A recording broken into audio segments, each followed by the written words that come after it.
Okey, Assalamualaikum warahmatullahi wabarakatuh.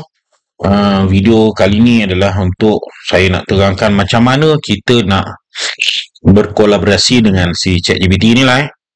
Untuk zaman kita ni itulah. Selagi boleh kita mudahkan pekerjaan kita, kita mudahkan. Dan macam mana kita nak mudahkan? Ikut step-step ni. Sebab di dalam si kita punya channel CPU VVIP ni, saya dah hantar file iaitu prompt untuk AI lah. Jadi kita buka prompt tu, korang copy paste je. Copy paste.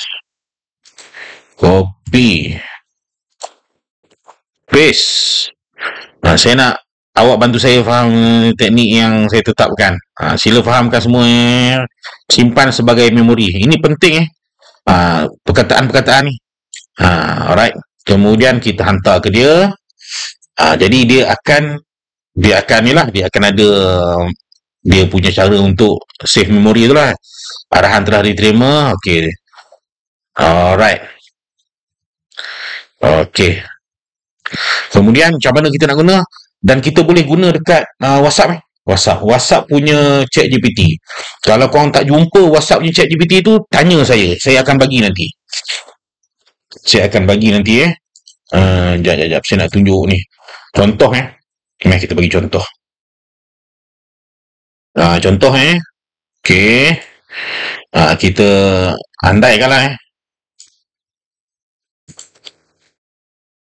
harga ada di sini. Maksudnya ada candle lah, bentuk candle di sini.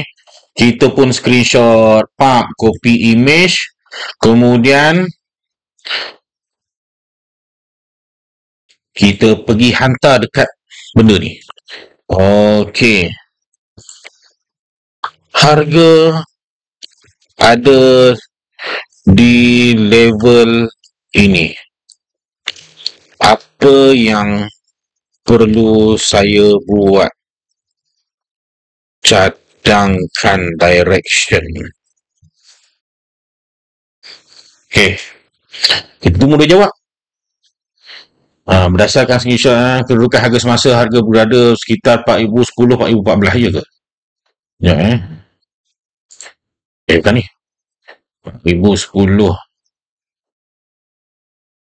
4,010, 4,000, lebih kurang lah.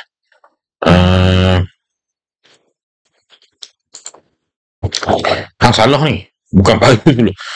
Ini adalah floating zone antara zone buy dan zone sell berdasarkan garis yang ungu putus-putus berdekatan dengan checkpoint dan juga hampir di tengah blok.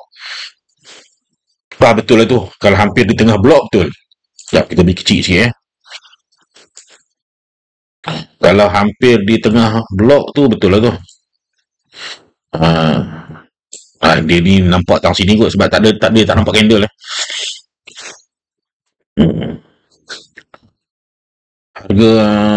Harga bermain di checkpoint. Dia nampak checkpoint ni Berisiko tinggi untuk fast breakout. Maksud apa? Perlu tunggu setup entry buy jika harga retrace dan bentuk titik-titik 2 dalam kawasan bawah 40-10. Bawah 40-10 ni memang zone buy ini memang kita punya zone buy sebab kita dah prompt dia, kita dah ajar dia ini zone buy antara checkpoint zone buy. Jika sell, jika muncul rejection kuat dari atas, contoh gagal lepas 40-20 ni line merah ni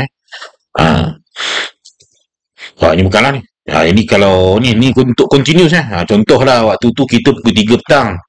Waktu pukul 3 petang kita pun aku nak main apa ni kita pun buka WhatsApp kita ambil gambar apa? Gambar chat lah. Chat ni yang saya punya yang saya dah share dalam kita punya channel. Korang boleh pakai.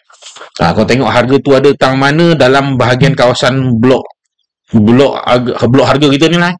Blok harga kita ni dia punya size di antara line merah hingga line merah. Di dalam blok harga ni dah terdapatnya zone-zone. Kalau kita malas fikir, tanya ChatGPT dia bagi idea. Tapi kalau kita rajin fikir, kita pun tahulah macam mana kita nak mencari setup entry di dalam zone sell ni, apa benda yang kita nak tahu. Kita nak kena tengok kekuatan membeli di dalam zone sell Di dalam zone sell ni, kalau kekuatan membeli lemah, harga boleh keluar daripada zone. Harga boleh keluar daripada zone sell, masuk dalam zone buy. Kekuatan menjual lemah di dalam zone buy, mesti ada kekuatan beli dulu. Kekuatan jualan lemah dalam zone buy, harga boleh keluar balik daripada zone buy. Yang ni yang manual yang kita punya lah Tapi kalau kita nak pengesahan daripada ChatGPT, korang pasanglah sekali dengan ni RSI, MACD. Jangan lupa time frame kita scalper time frame kecil. Cuma RSI saya tetapkan sini 3 minit. MACD saya tetapkan default 1 minit. Kalau tanya dia bagi sekalinya RSI dengan MACD, dia akan jawab dengan lebih dia adalah sandaran lain juga berdasarkan zone. Dan kalau kita tengok harga duduk dalam zone sell, RSI overbought. Just tadi confirmation je lah. Bolehlah. WhatsApp free je. Cuma WhatsApp ni dia limit je lah tak boleh lah tanya banyak kali sangat. Alright, sekian dulu. Assalamualaikum warahmatullahi wabarakatuh. Ada file lah saya update dalam kita punya channel. Boleh try. Kalau tak ada WhatsApp, ChatGPT WhatsApp, Roger. Bye. Assalamualaikum.